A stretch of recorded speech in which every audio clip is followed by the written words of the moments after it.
Monsieur Barbet. Vous savez que vous avez un gros lion derrière vous? Oui, ne vous inquiétez pas, le risque est maîtrisé. Bon, vous êtes le président de la société Sector et un fervent de l'IMDR. Pouvez-vous vous présenter en quelques mots, votre parcours, votre entreprise? Oui, merci. De formation, je suis ingénieur de l'École centrale Paris et j'ai fait toute ma carrière dans la gestion des risques. J'ai commencé par 8 ans à EDF sur le parc électronucléaire français, puis élargissement à d'autres secteurs comme le ferroviaire, le pétrole, le spatial, pour un organisme de contrôle technique. Création de la société Sector en 1990. Sector aujourd'hui, c'est plus de 120 ingénieurs de haut niveau en France, au Canada et au Maroc, spécialisés dans la maîtrise des risques et l'amélioration des performances. Parce qu'on améliore rarement ses performances sans prendre de risques. Si je vous dis risque, vous me dites? Si vous me dites risque, je vous dis que tout ce qui fonctionne potentiellement dysfonctionne. Et ceci d'autant plus qu'on a affaire à des systèmes complexes et qu'ils intègrent des nouvelles technologies pour lesquelles on ne sait pas encore bien ce qu'il faut faire et encore moins ce qu'il ne faut pas faire. Notre métier, c'est d'identifier les risques associés, les caractériser, décider de leur acceptabilité, si oui, la justifier, sinon, réduire les risques à un niveau acceptable. Selon vous, pourquoi est-il important de traiter les risques au plus haut niveau dans les organisations et pourquoi est-il important d'échanger, de confronter ses propres pratiques à d'autres? Diriger, c'est oser. Et oser, c'est prendre des risques. Le principal gestionnaire des risques d'une entreprise ou d'un projet, c'est son dirigeant.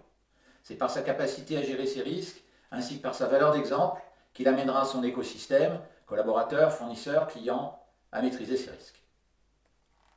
L'IMDR, pour vous, pourquoi c'est important d'être membre de cet institut? Et vous êtes membre depuis combien de temps?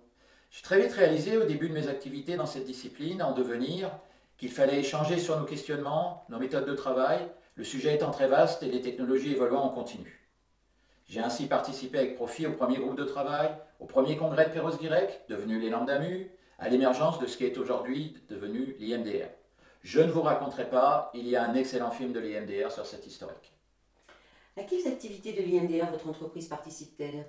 Sector est membre de l'IMDR depuis sa création et participant actif à la plupart, si ce n'est toutes ses activités. Les Lambda-MU bien sûr, les entretiens du risque, les GTR, les projets, les journées d'études, et je suis moi-même membre élu du conseil d'administration depuis 2012. Que vous apporte l'IMDR? C'est un vaste lieu d'échange, de rencontres, d'apprentissage et de stimulation de notre créativité. Comment voyez-vous dans le futur ces questions de risque?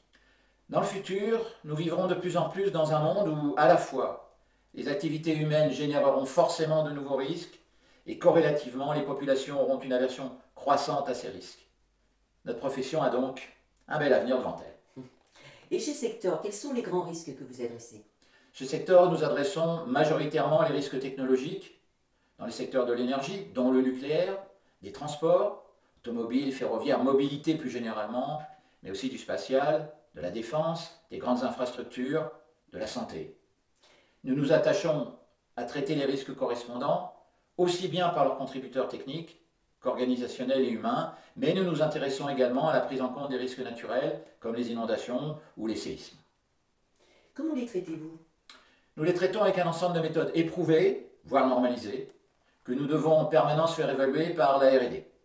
L'échange avec d'autres acteurs du domaine, industriels, laboratoires, académiques, et bien sûr par l'analyse et la capitalisation de notre retour d'expérience.